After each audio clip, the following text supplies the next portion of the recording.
आइए फ्रेंड्स, मैं आज आप लोगों का इस चैनल के ऊपर स्वागत करता हूं।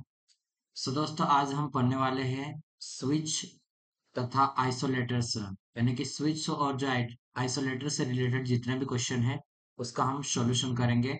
इसमें न्यूमेरिकल बहुत कम रहेंगे, ओनली थ्योरी रहेंगे। तो आइए आज का वीडियो हम स्टार्ट करते हैं और शुरू करते हैं। फर्स्ट क्वेश्चन है, जैसे कि आप देख पा रहे होंगे कि नाइफ स्विच बनाने के लिए किस पदार्थ का इस्तेमाल किया जाता है। जो नाइफ स्विच बनाता है उसमें हम किस पदार्थ का इस्तेमाल करेंगे, तो ये ब्रांच यानी कि ब्रास, पीतल का यूज करते हैं। ठीक है, किसका? पीतल का यूज किया जाता है। मटेरियल यूज फॉर मेकिंग किनिप स्विच। ठीक है, नेक्स्ट क्वेश्चन है, isolators operate under switch condition. जो हमारा आइसोलेटर रहता है, जैसे कि इस ग्रिड के ऊपर लगा, ग्रिड में लगा रहता है फीडर के लिए, उसको आइसोलेट करने के लिए अलग अलग। ठीक है, और उसके बाद वीसीबी के बीच में लगा रहता है साइड में। ठीक है, ट्रांसफार्मर और वीसीबी के बीच में जो लगा रहेगा वो एक आइसोलेटर रहता है। वो किस कंडीशन में हम उसको ऑपरेट करते हैं? क्या हम चालू कंडीशन में ऑपरेट करते हैं, या फिर उसको हम विदाउट लोड की कंडीशन में, या फिर नो लोड के कंडीशन में? तो ये हमारे पास पूछा गया है किस कंडीशन में इसको हम ऑपरेट करते हैं। तो ये हमारा नो करंट कंडीशन में, यानी कि उसके ऊपर कोई करंट ऑफ फ्लो नहीं हो रही है, यानी कि नो लोड की कंडीशन में उसको हम ऑपरेट करेंगे। ठीक है, इसमें देख सकते हैं आइसोलेटर नो करंट कंडीशन पर कार्य करता है। इससे लोड स्थिति में ब्रेक नहीं किया जाता। अगर हम इसको लोड की कंडीशन में उसको ब्रेक करेंगे, हम ऑपरेट करेंगे, तो वहां पे बहुत ज्यादा चिंगारियां, मतलब स्पार्क हो जाएगा। जब स्पार्क होगा तो वहां बहुत सारे डैमेज होने की भी ज्यादा मतलब पॉसिबिलिटी हो जाएगी। इस कारण से हम उसको नो लोड कंडीशन में ऑपरेट करते हैं। ठीक है, बिना भार की स्थिति में परिपथ को ब्रेक करने का कार्य करता है ये। ठीक है, नेक्स्ट क्वेश्चन है, बिजली के सर्किटों और उपकरणों को स्विचिंग नियंत्रक और सुरक्षा के लिए इस्तेमाल किया जाने वाला उपकरण को किस नाम से जाना जाता है? किस नाम से जाना जाता है, ये पूछा हमें। ठीक है, तो ये स्विच गियर के नाम से जाना जाता है। ठीक है, किसको? प्रो, प्रोटेक्टिंग डिवाइस और कंट्रोलिंग और स्विचिंग के लिए जो यूज किया जाता है उसको हम स्विच गियर करते हैं। ठीक है, जैसे स्विच हो गया, प्रोटेक्शन के लिए रिले हो गया, और सीटीपीटी, ये क्या है, एक स्विच गियर के कैटेगरी में आएंगे। ठीक है, बिजली के सर्किटों और उपकरणों को स्विचिंग नियंत्रण और सुरक्षा के लिए स्विच गियर नामक युक्ति का उपयोग किया जाता है। स्विच गियर विद्युत प्रदाय प्रणाली में स्विच गियर पैनल बोर्ड या फिर स्विच बोर्ड पर स्थापित एक सम्मिलित युक्ति है। ये कैसे? मतलब पूरा ओवरऑल, मतलब हमारे पास जो मीटर हो गया, बहुत सारी चीजें को मिला के हम एक पैनल बना रहे हैं, एक सम्मिलित एक युक्ति बन जाती है। ठीक है, जो प्रणाली को कंट्रोल करती है, उसके बाद मेजरमेंट भी करते हैं कि कितना करंट आ रहा है, कितना जा रहा है, हमारा लोड कितना है।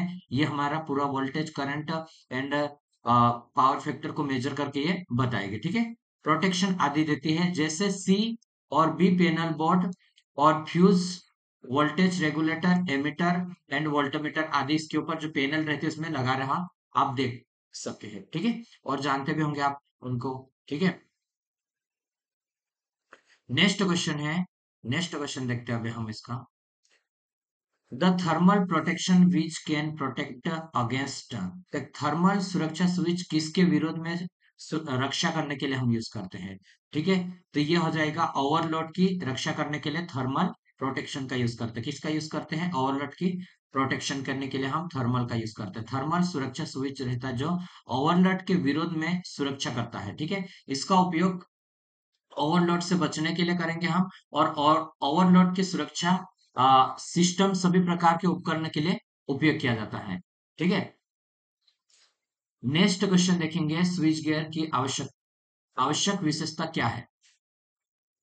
Essential future of switch gear are, मतलब हमारा जो स्विच गियर हम यूज कर रहे हैं उसमें क्या क्वालिटी होने चाहिए, ये हमें देखना है। ठीक है, तो इसमें क्या है, बिल्कुल सटीक चयनता, मतलब एक एब्सोल्यूट सर्टेन होना चाहिए कि मतलब एक टाइम पे पार्टिकुलर कि अब फॉल्ट आया हमारे सर्किट में, तो उसी समय वो आइडेंटिफाई करना चाहिए और उसमें ऑपरेट होना चाहिए। ठीक है, और पूर्ण विश्वसनीयता, यानी कि जिस हम इक्विपमेंट जैसे रिले का यूज कर रहे हैं तो वो किस कंपनी से बनाया गया है, कितना एक्यूरेट है और कितनी एक्यूरेटली वो ऑपरेट हो जाएगा, उसके ऊपर हमारी विश्वसनीयता होनी चाहिए, कंप्लीट रिलेबिलिटी होनी चाहिए हमारी, ठीक है। और क्विक ऑपरेशन होना चाहिए, यानी कि त्वरित ऑपरेशन होना चाहिए, कि जैसा हमारे पास फॉल्ट आया उसी समय वो क्या होना चाहिए कि वो ऑपरेट हो जाना चाहिए, ताकि हमारे जितने भी इक्विपमेंट लगे हैं वो नाश ना हो, ठीक है, यानी कि वो डिफेक्ट ना हो। यदि वो जिस समय फॉल्ट आ रहा है, जिस समय डैमेज हो रहा है, उस समय वो ऑपरेट नहीं होगा और सप्लाई को ऑफ नहीं करेगा, तो हमारे जितने भी बड़े बड़े इक्विपमेंट लगे रहेंगे, जैसे ट्रांसफार्मर हो गया, रिले हो गया, सीटी पीटी, जितने भी एनर्जी मीटर लगे हैं, वो क्या हो सकते हैं, डैमेज हो सकते हैं।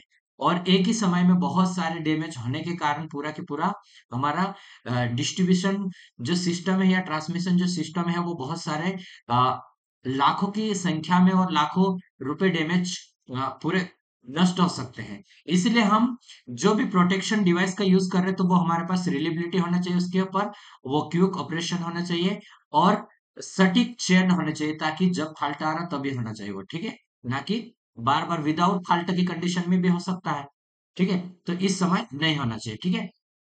हम एक एक के बारे में देखेंगे, क्योंकि ये तीनों ऑप्शन थे वो राइट ऑप्शन है, और हम इनके बारे में पूरा पढ़ेंगे।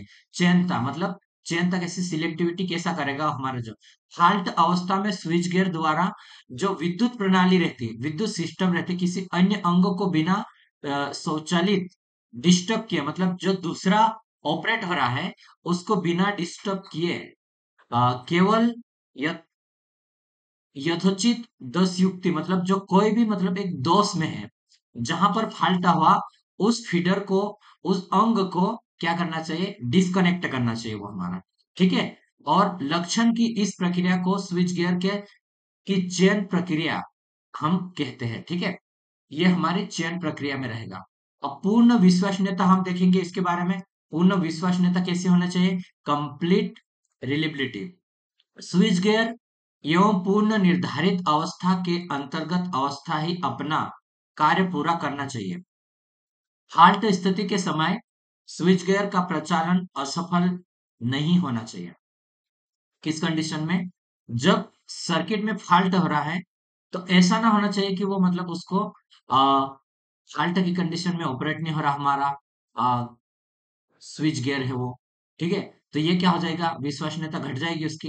तो हर समय जिस समय वो फॉल्ट आता है, छोटी से छोटी सेंस करना चाहिए, उसमें सेंसर लगे रहेंगे, वो सेंस करेंगे और उसके बाद वो क्या करेगा, उसको ऑपरेट कर देगा, ऑपरेट करने के बाद वो सर्किट ब्रेकर को ऑपरेट करेगा, तो वो सर्किट ब्रेकर क्या ओपन हो जाएगा, तो हमारी सप्लाई क्या हो जाएगी, लाइन का कनेक्टिविटी डिस्कनेक्ट हो जाएगी, ठीक है।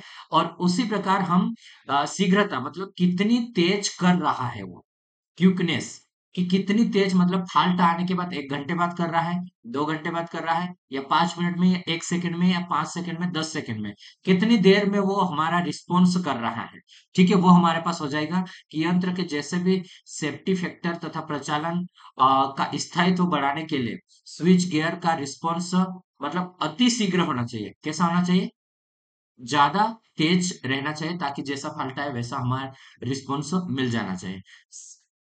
सेंसिटिविटी मतलब सुग्राह्यता, स्विच गियर को निम्न प्रदोषी धारा के प्रारंभिक मान पर ही प्रचालित होकर विद्युत प्रणाली के अवस्था भाग को ब्रेक करना चाहिए, मतलब कि जब हमारी फाल्ट आ रही है तो उसमें थोड़ी सी सेंस करे उसको, और वो आगे दूसरे इक्विपमेंट को क्या करे, उसको गाइड करे, और वो अपना सर्किट ब्रेकर ये सारे हैं वो ऑपरेट होकर उसको डिस्कनेक्ट में ले जाए, ठीक है।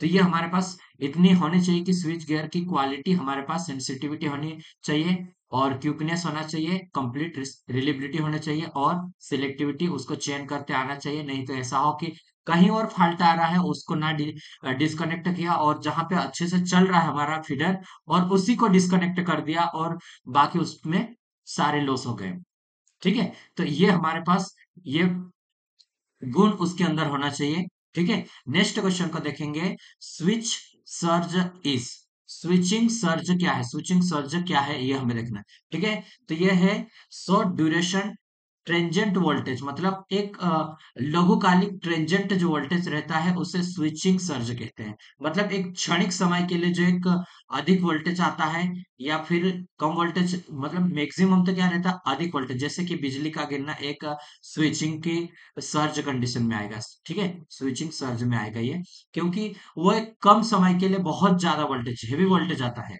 ठीक है, उसकी सेफ्टी के लिए हम क्या करते हैं, उसको भी हम आर्थिंग का यूज करते हैं, और बड़े बड़े एरिया में प्लेट का यूज करेंगे, और पूरी तरह से जैसे ट्रांसमिशन लाइन में सबसे ऊपर जो वायरिंग जाती है वो अर्थिंग का यूज करते हैं हम, ताकि ऊपर से जो बिजली आती है, जब ऊपर से बिजली आएगी तो सबसे पहले उसके संपर्क में आएगी, तो वो उस संपर्क में से लेके डायरेक्ट वो पृथ्वी में डिस्चार्ज करेगा उसको।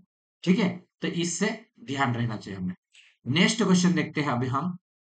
देखो, इसमें क्या दिया है, contact coil is designed for 220 volt at DC. What happen it is a connector of, ये क्या कॉन्टेक्ट कॉइल, हमारा कॉन्टेक्ट कॉइल को 220 वोल्ट डीसी के लिए डिजाइन किया गया है। लेकिन क्या होगा यदि हम उसके 200, उसके ऊपर कितना 220 वोल्ट क्या लगाए हम, एसी की सप्लाई दे रहे हैं। ठीक है, तो हमारे पास क्या होगा, ये हमें देखना है। ठीक है, तो ये हमारे पास हो जाएगा, कॉन्टेक्ट कैसा रहेगा कि कॉन्टेक्ट कॉइल को हम डीसी के लिए डिजाइन कर रहे हैं, और हमने दिया है एसी, उसमें जोड़ दिया, तो कॉइल में क्या आ जाए, इंडक्टेंस के कारण उसमें वोल्टेज ड्रॉप तो कैसा है, बढ़ जाएगा। ठीक है, जिससे बहुत कम धारा उसमें से प्रवाहित होगी, और कॉन्टेक्ट का प्रचालन अधिक समय तक निश्चित नहीं रहेगा। ठीक है, तो ये हमारे पास राइट ऑप्शन रहेगा, कौन सा रहेगा, राइट ऑप्शन इसमें बी वाला राइट ऑप्शन रहेगा। इसमें हम देखते हैं, ये वाला हमारे पास है, बी वाला। ठीक है, बहुत कम करंट प्रवाहित होगा और कॉन्टेक्ट का प्रचालन अधिक समय तक निश्चित नहीं होगा। A too small current is drawn by the coil and the operation of the contact is no longer certain, मतलब अधिक समय तक नहीं चलेगा ये। ठीक है, तो ये ध्यान देना है, किसी कॉइल को हमने किसके लिए बनाया था, डीसी के लिए बनाया, लेकिन एसी, एसी में अलग अलग रहते हैं। डीसी में क्या रहता है, जैसे आपको पता हो कि ओनली रेजिस्टेंस रहता है, लेकिन एसी के अंदर क्या रहता है, कैपेसिटर रहता है, इंडक्टेंस रहता है। इनके कारण अलग अलग जितने भी इंडक्टर कैपेसिटर के कारण उनका कुछ ना कुछ अपने आप में रेजिस्टेंस रहेगा। ठीक है, वो क्या करेगा, वो भी अपने आप में वोल्टेज को ड्रॉप करेगा, और जब वो वोल्टेज को ड्रॉप करेगा तो उसमें क्या होगा, लॉसेस होगा वो भी। ठीक है, तो इस कारण से उसका पावर फैक्टर खराब होता है, और वो आ, कम समय तक वो डैमेज होगा, और कम समय में वो खराब हो जाएगा। ठीक है, परिपथ वियोजक संपर्क के गिर्द प्रकट होने वाली पूर्ण उत्थान वोल्टता किस शक्ति गुणांक पर अधिकतम होगी। ठीक है, recovery voltage that affair across the circuit breaker contact will be maximum for power factor of. परिपथ वियोजक संपर्क के गिर्द प्रकट होने वाली पुनरुत्थान वोल्टता किस शक्ति गुणांक पर अधिकतम होगी। ठीक है, तो ये किस पे अधिकतम होगी, शून्य पर अधिकतम होगी। रिकवरी वोल्टेज आरएमएस वैल्यू रहता है। ठीक है, आरएमएस वैल्यू है हमारे पास, और ये हमारे पास रहेगा जीरो पावर फैक्टर एंगल पर recovery voltage RMS will be maximum for. ठीक है, जब हमारे पास साइन एक रहेगा। ठीक है, तो जब एंगल हमारे पास 90 रहेगा, तो सो पावर फैक्टर हमारे पास कितना हो जाएगा, जीरो हो जाएगा। ठीक है, तो इस कंडीशन में हमारा रहे। नेक्स्ट क्वेश्चन है, if a circuit has to switch between two power source then which type of switch is required. यदि एक सर्किट को दो पावर स्रोत के बीच स्विच करना है, तो किस प्रकार के स्विच की आवश्यकता होगी। ठीक है, इसमें क्या बोला, दो पावर स्रोत के बीच में हमें उसको क्या करना है, स्विच का यूज करना है, तो हम किस प्रकार के, तो डीपी डीटी स्विच का हम यूज करेंगे। ठीक है, ठीक, एक सर्किट में दो स्रोत के बीच स्विच करना होता है, तो हम दो पोल दो थ्रू, ठीक है, टू पोल टू थ्रो का हम यूज करेंगे, डबल पोल डबल थ्रू का यूज करेंगे हम। ठीक है, तो ये हमारे पास रहेगा, ये डबल पोल में आ रहा है, और डबल थ्रो में ये है। ठीक है, तो ये हमारे पास रहेगा इस प्रकार से, ये स्विच का डायग्राम है, इसको आप देख सकते हैं। ठीक है, यह स्विच दो SPST स्विच के बराबर होती है। ठीक है, सिंगल पोर्ट सिंगल थ्रो के, मतलब दो ऐसे स्विच का यूज करते हैं हम, और इसको डबल पोर्ट डबल थ्रो का यूज बनाते हैं। ठीक है, इसका मतलब है दो अलग अलग सर्किट, प्रत्येक सर्किट के दो इनपुट को दो आउटपुट में से एक से जोड़ना है, और स्विच पोजीशन तरीके की संख्या को नियंत्रित करती है, और दो संपर्क से प्रत्येक संपर्क को राउंडेड किया जाता है जा सकता है। ठीक है, अब नेक्स्ट क्वेश्चन देखेंगे हम। नेक्स्ट क्वेश्चन देखते हैं, निम्नलिखित में से क्या स्विच गियर का उपकरण नहीं है? स्विच गियर का उपकरण कौन सा नहीं है? तो देखो, फ्यूज है हमारे पास, रिले है, और ये ट्रांसफार्मर। ट्रांसफार्मर में कौन सा आता है? ट्रांसफार्मर CT एंड PT, जो पोटेंशियल ट्रांसफार्मर हो गया एंड करंट ट्रांसफार्मर हो गया, ये भी क्या है? स्विच गियर के अंदर आ रहे हैं। ठीक है, लेकिन ट्रांजिस्टर क्या है? ट्रांजिस्टर एक ये है, इलेक्ट्रॉनिक का कंपोनेंट में आता है। ठीक है, इलेक्ट्रॉनिक में हम पढ़ते हैं, जैसे ट्रांजिस्टर PNP ट्रांजिस्टर हो गया, और NPN ट्रांजिस्टर हो गया, ये इस प्रकार दो ट्रांजिस्टर हम पढ़ते हैं। ठीक है, तो ये हमारे पास राइट आंसर रहेगा। ट्रांजिस्टर स्विच गियर उपकरण नहीं है, यह एक इलेक्ट्रॉनिक डिवाइस है। इसका उपयोग एम्प्लीफिकेशन, मॉड्यूलेशन और ऑसिलेशन के लिए हम यूज करते हैं। ठीक है, नेक्स्ट क्वेश्चन हम देखते हैं, outdoor switch gear is generally use for voltage.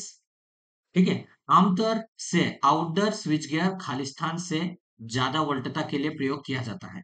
ठीक है, तो किससे ज्यादा वोल्टता के लिए? तो ये 66 kV से ज्यादा के लिए हम जो स्विच गियर का यूज करते हैं वो आउटडोर में यूज करते हैं। ठीक है, इंडोर नहीं। अब इंडोर और आउटडोर में क्या रहता है? इंडोर मतलब कि जो एक किसी एक घर के समान हम बनाएंगे, और उसके अंदर वो रहेगा पूरा ऑपरेटिंग सिस्टम। ठीक है, और आउटडोर में जो रहेगा, जो कि अधिक वोल्टेज का रहेगा, 66 kV से अधिक, कितना? 66 kV से जो अधिक रहेगा, मतलब इतना 66,000 kV तक रहेगा, सॉरी 66,000 तक वोल्ट रहेगा उसमें। ठीक है, आमतौर से आउटडोर स्विच गियर मतलब 66 kV से ज्यादा के लिए हम यूज करते हैं वोल्टेज के लिए। ठीक है, विद्युत प्रदाय प्रणाली में स्विच गियर पैनल बोर्ड या स्विच बोर्ड पर जो स्थापित एक सम्मिलित युक्ति है, मतलब पूरा एक बोर्ड के ऊपर सम्मिलित युक्ति है, उसको हम क्या बोलेंगे? एक स्विच गियर में ये काउंट करेंगे इसको। ठीक है, तो आप ये ध्यान देना कि इंडोर में हम कितना यूज कर रहे हैं। इंडोर के अंदर जो हम यूज करेंगे 66 kV से कम के स्विच गियर को यूज करेंगे, और आउटडोर में हम 66 kV से अधिक का यूज करेंगे। तो ये आप याद रखना, इंपॉर्टेंट क्वेश्चन है ये भी। ठीक है, what are oil switch used for? Oil स्विचों का प्रयोग किसमें किया जाता है? और ऑयल स्विचों का प्रयोग, ठीक है, तो ऑयल स्विचों का प्रयोग किसमें किया जाता है ये देखना है। तो high voltage and large current circuit में यूज किया जाता है। किसमें? हाई वोल्टेज और लार्ज करंट में ऑयल स्विच का यूज करेंगे। क्यों हम ऑयल स्विच का यूज कर रहे हैं वहां पे? क्योंकि अगर हमारे पास ज्यादा वोल्टेज भी है और करंट भी हमारे पास ज्यादा है, तो इस कंडीशन में जब हम स्विच गियर को ऑपरेट करेंगे, तो जैसे उसको हम इस तरह से कनेक्ट है दो सप्लाई से। ठीक है, जैसे मैंने आपको ये कनेक्ट बताया, ये कनेक्ट है, और जब यहां से ये डिस्कनेक्ट होता है, इस प्रकार से डिस्कनेक्ट होता है, तो आप देखे होंगे दोनों वायर के बीच में जब डिस्कनेक्ट होता है, तो आपस में स्पार्क होता है। जब स्पार्क होगा, तो उस स्पार्क को हमें जितना जल्दी हो सके उसको हम जीरो पोजीशन पे लाना है, यानी कि वो पूरा स्पार्क खत्म होना चाहिए। अगर वो कंटिन्यू स्पार्क होगा तो वो गर्म होगा, डैमेज होगा, हमारा कॉन्टेक्ट डैमेज होगा, वो कम समय उसकी इफिशियंसी घट जाएगी, उसकी रिलेबिलिटी घट जाएगी, और बार बार उसको चेंज करना रहेगा, तो वो चीजें हमारे पास रहेगी। इसलिए हमें क्या करना चाहिए कि हम उस स्पार्क के ऊपर क्या कर रहे हैं हम, कि ऑयल के अंदर हम अगर उस कॉन्टेक्ट को रखेंगे, जैसे ये ऑयल के अंदर को रखा हमने इसका, तो ये हमारे पास रहेगा। ठीक है, उच्च वोल्टेज और लार्ज करंट परिपथ के लिए प्रयोग किया जाता है, हाई लोड होता है, तो ऑयल स्विच होने से स्पार्क होने की संभावना यह खत्म कर देता है। क्या करेगा? ऑयल खत्म करेगा उसमें। ठीक है, नेक्स्ट क्वेश्चन है, आप देखो, स्टेटमेंट 1 दिया है एंड 2। ठीक है, switching off A lamp in a house produce noise in radio. ठीक है, क्या है? एक भवन में लैंप का स्विच ऑन करने पर रेडियो पर ध्वनि उत्पन्न होती है। कहां पर? रेडियो पर ध्वनि। नेक्स्ट है, switching operation produce are contact across separating contacts. ठीक है। स्विच के संचालन से पृथक संपर्कों से चाप संपर्क उत्पन्न होती है। ठीक है। तो ये हमारे पास which of the following is correct, मतलब कौन सा सही है ये हमें देखना है। ठीक है। तो देखो, but A and two are correct and two is the correct explains of one. मतलब ये है कि जब हम भवन में स्विच को ऑन करेंगे तो हमारी ध्वनि उत्पन्न क्यों, उसका रेडियो पर ध्वनि उत्पन्न होती है। ठीक है। ध्वनि उत्पन्न होगी, इसका एक कारण है स्विच के संचालन से पृथक संपर्क में चाप संपर्क उत्पन्न होता है। ठीक है। क्या उत्पन्न हो रहा है उसमें, स्विचिंग ऑपरेशन प्रोड्यूस करेगा कॉन्टेक्ट एक्रॉस सेपरेटिंग कॉन्टेक्ट के बीच में। ठीक है। इस कारण से रहेगा। तो ये हमारे पास दोनों सही है, लेकिन सेकेंड वाला फर्स्ट का एक्सप्लेन कर रहा है, उसकी व्याख्या कर रहा है। ठीक है। नेक्स्ट क्वेश्चन है, isolator are capable to breaking. क्या है, आइसोलेटर को हिंदी में क्या बोले, विलककारी। ये मैंने फर्स्ट या सेकंड क्वेश्चन में आपको एक्सप्लेन किया था, जो आइसोलेटर हम यूज कर रहे हैं नो लोड की कंडीशन में यूज कर रहे हैं। ठीक है, ये हमें ध्यान रखना है, यानी कि जीरो करंट फ्लो होती है तब हम यूज कर रहे हैं इसका। ठीक है। तो हम इसको देखते हैं, नेक्स्ट में आगे बढ़ेंगे, इसको ऑप्शन इसके देखते हैं। Fault current, no current, load current, charging current. आवेशन धारा को वियोजित करने के लिए, जैसे कि चार्जिंग इसमें दिया, विलगत आवेशन धारा वियोजित करने में सक्षम होते हैं, इससे नो लोड पर ऑपरेट करते हैं। ठीक है। चार्जिंग करंट के लिए जब हम उसके ऊपर काम करते हैं तो हम करते हैं उसको। ठीक है। चार्जिंग मतलब जिस समय हम आइसोलेटर को ऑन ऑफ करेंगे और हमारे पास जैसे वीसीबी लगा रहेगा, उसको चार्ज करा, उसके बाद हम अलग अलग इक्विपमेंट को देख रहे हैं, उस टाइम पे हम इसको करेंगे। ठीक है। नेक्स्ट क्वेश्चन है, electronic switching are becoming more and more popular because. जो इलेक्ट्रॉनिक स्विच अभी अभी के समय में क्या हो रहा है, जो मैनुअली ऑपरेट होने वाले रहते हैं उनका यूज बहुत कम हो गया, लेकिन ऑटोमेटिक ऑपरेट होने वाले का यूज हम ज्यादा कर रहे हैं। और ये क्या कैसे संभव हो रहा, हमारा इलेक्ट्रॉनिक स्विच का हम यूज कर रहे हैं, और इलेक्ट्रॉनिक स्विच यूज करने से हमारा क्या, उसकी ज्यादा लोकप्रियता बढ़ रही है। जब हम रिमोट से कंट्रोल कर लेंगे, मोबाइल से कंट्रोल कर लेंगे, अलग अलग तरीके से हम यूज करेंगे, तो इसके कारण से, तो इसका क्या कारण है, मेनली रीजन है कि शोर रहित, मतलब कि उसमें नॉइज नहीं रहता है। ठीक है, सबसे पहले इसका नॉइज नहीं रहेगा, और इसकी लाइफ रहती है, जैसे हमारी थी उसमें बड़े बड़े हम पहले बनाते थे, अब हम छोटे से यूज करेंगे तो एक साइज भी छोटा हो रहा है, उसका वेट भी घट रहा है। ठीक है। और उसकी लाइफ भी उसकी बढ़ रही है। ठीक है। तो इन तीनों के कारण हम इसका यूज कर रहे हैं। ठीक है, स्विच का। तो राइट ऑप्शन ये हमारे पास रहेगा। ठीक है। इलेक्ट्रॉनिक स्विचिंग अधिक लोकप्रिय, मतलब अधिक दिन प्रतिदिन वो उसकी लोकप्रियता बढ़ रही है। ठीक है। और इसका कारण ये मेन है, तीन कारण हमने देखे इसमें। ठीक है। नेक्स्ट क्वेश्चन देखते हैं, current rating is not necessary in the case of. Current rating किसमें, मतलब नेसेसरी नहीं है, तो ये हमारे पास हो जाएगा आइसोलेटर में। ठीक है। आइसोलेटर में करंट रेटिंग क्यों नहीं नेसेसरी है, इसका एक कारण ये है कि हम आइसोलेटर में से केवल हम करंट को बाहर रहे, लेकिन जब भी उसको ऑपरेट कर रहे हैं तो उसको हम नो लोड की कंडीशन में ऑपरेट करेंगे। तो हमें उसकी रेटिंग की कोई आवश्यकता नहीं कि जितने ज्यादा हो सके उतने ज्यादा उसमें फ्लो करे। ठीक है। जैसे फ्यूज हो गया, उसकी रेटिंग है, हमारा जो भी सप्लाई कंडक्टर है उससे क्या रहता है उसमें, कि कम करंट उसमें बहे। ठीक है। जैसा बहेगा उसमें से वो क्या, हीट उत्पन्न हो जाएगा, उसका रेजिस्टेंस ज्यादा रहेगा, तब आई स्क्वायर आर टी में हीट उत्पन्न होगा। ठीक है। इसमें आर टी। ठीक है। तो ये हमारे पास हीट उत्पन्न होने के बाद वो आपस में हट जाएगा, फ्यूज का एक कंडीशन। ठीक है। तो ये हमारे पास क्या है, धारा मूल्यांकन आवश्यक नहीं है इसमें। आइसोलेटर के लिए वह विद्युत साधन जो बिना विद्युत धारा वाले उच्च वोल्टता एबोव, मतलब कितने, 1 kV के विद्युत परिपथ को खोलने और बंद करने का कार्य करता है ये आइसोलेटर। ठीक है। अब हम आगे बढ़ते हैं। देखो, मैंने इसमें 16 क्वेश्चन है। मैं नहीं चाहता कि 16 क्वेश्चन हम करें, लेकिन ऐसा है कि एक वीडियो इसी में हम करें। ठीक है, इसके बाद हम दूसरा जो वीडियो स्टार्ट करते हैं उसको हम क्या करेंगे, फ्यूज का हम स्टार्ट कर लेंगे। ठीक है, फ्यूज से रिलेटेड बहुत सारे क्वेश्चन आते हैं और बहुत इंपॉर्टेंट है किस तरह से कैसा फ्यूज बना रहता है। हम नेक्स्ट वीडियो में करेंगे। इस वीडियो का इतना है, भले वो 10 मिनट का बना हो, 20 मिनट का बना, जितना भी बना हो, हम यहाँ पे इसको रोकेंगे और आगे बढ़ेंगे। ठीक है, तो वीडियो देखने के लिए धन्यवाद।